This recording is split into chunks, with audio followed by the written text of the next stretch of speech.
देशाच्या 19व्या स्वातंत्र्य दिनानिमित्त पंतप्रधान नरेंद्र मोदी यांनी लाल किल्ल्याच्या बुरुजावरून फडकवला राष्ट्रध्वज।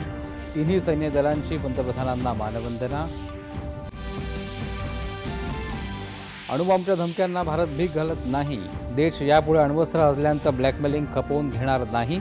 लाल किल्ल्यावरून पंतप्रधानांचा पाकिस्तानला थेट इशारा। शत्रूला ताकदीनं प्रत्युत्तर देण्यासाठी सुदर्शन चक्र मोहिमेची पंतप्रधानांची घोषणा। 2035 पर्यंत राष्ट्रीय सुरक्षा कवच आधुनिक आणि व्यापक होणार। जीएसटी सुधारणा करून यंदाच्या दिवाळीपर्यंत जनतेवरचे कर कमी करणार। तसंच प्रधानमंत्री विकसित भारत रोजगार योजना लागू होत असल्याची पंतप्रधानांची घोषणा। ऊर्जा, अणुऊर्जा आणि जेट इंजिन अशा क्षेत्रामध्ये आत्मनिर्भर होण्यासाठी पंतप्रधानांच्या घोषणा। अत्याधुनिक भारतासाठीच्या सुधारणांसाठी कृती दल केलं जाणार स्थापन।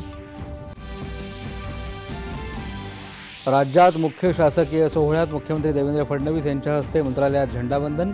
महाराष्ट्र देशाच्या विकासात नेतृत्वाची भूमिका बजावेल, मुख्यमंत्र्यांनी व्यक्त केला विश्वास।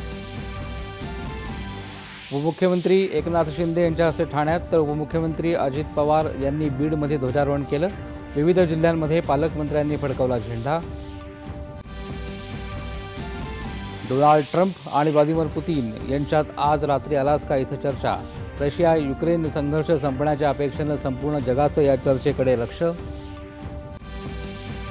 आणि आज देशभरात कृष्ण जन्माष्टमी अर्थात गोकुळाष्टमीचा उत्साह। रात्री 12 वाजता सर्व मंदिरांमध्ये होणार कृष्ण जन्म सोहळा।